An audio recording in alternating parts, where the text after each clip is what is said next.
Well, why do you think that is? I mean, why is that? I mean, is it just because people are lazy today or they're bored? I mean, are we just like bored, spoiled children who've just been lying in the bathtub all day, just playing with their plastic duck, and now they're just thinking, well, what can I do? Okay, yes, we are bored. We're all bored now.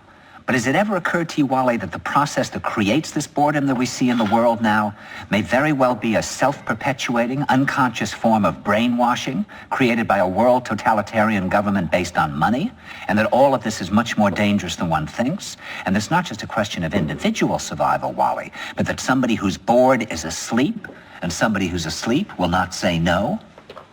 See, I keep meeting these people. I mean, just a few days ago, I met this man whom I greatly admire. He's a Swedish physicist, Gustav Bjornstrand, and he told me that he no longer watches television, he doesn't read newspapers, and he doesn't read magazines. He's completely cut them out of his life because he really does feel that we're living in some kind of Orwellian nightmare now, and that everything that you hear now contributes to turning you into a robot.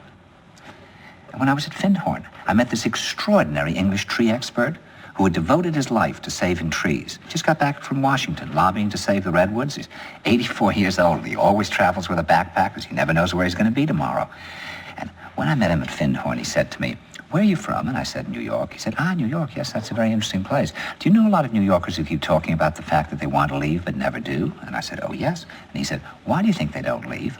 I gave him different banal theories. He said, "Oh, I don't think it's that way at all." He said, "I think that New York is the new model for the new concentration camp, where the camp has been built by the inmates themselves, and the inmates are the guards, and they have this pride in this thing they've built. They've built their own prison, and so they exist in a state of schizophrenia, where they are both guards and prisoners, and as a result, they no longer have, having been lobotomized, the capacity to leave the prison they've made, or to even see it as a prison." And then he went into his pocket and he took out a seed for a tree and he said, "This is a pine tree." He put it in my hand and he said, "Escape before it's too late." See, actually for 2 or 3 years now, Chiquita and I have had this very unpleasant feeling that we really should get out. And we really should feel like Jews in Germany in the late 30s. Get out of here. Of course, the problem is where to go, because it seems quite obvious that the whole world is going in the same direction.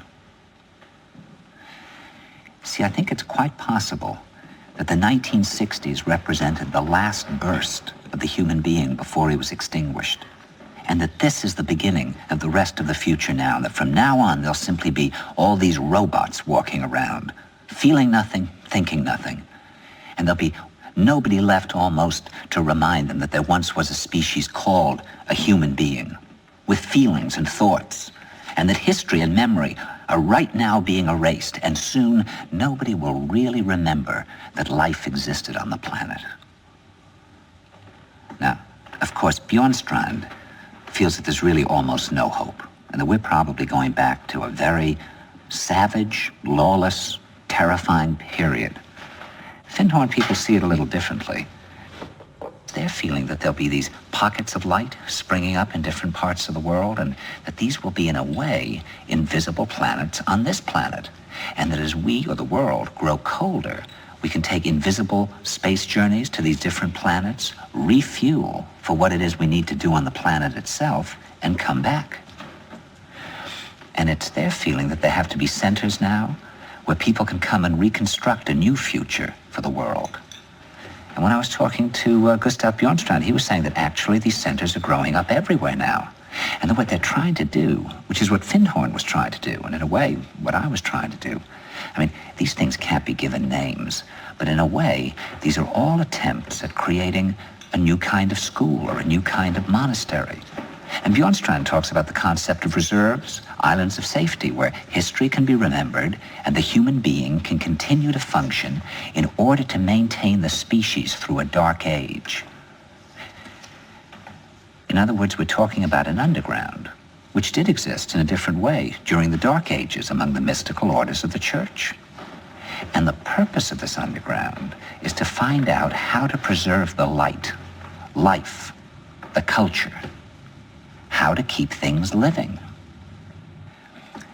You see, I keep thinking that what we need is a new language. a language of the heart. Languages in the Polish forest where language wasn't needed. Some kind of language between people that is a new kind of poetry. That's the poetry of the dancing bee that tells us where the honey is.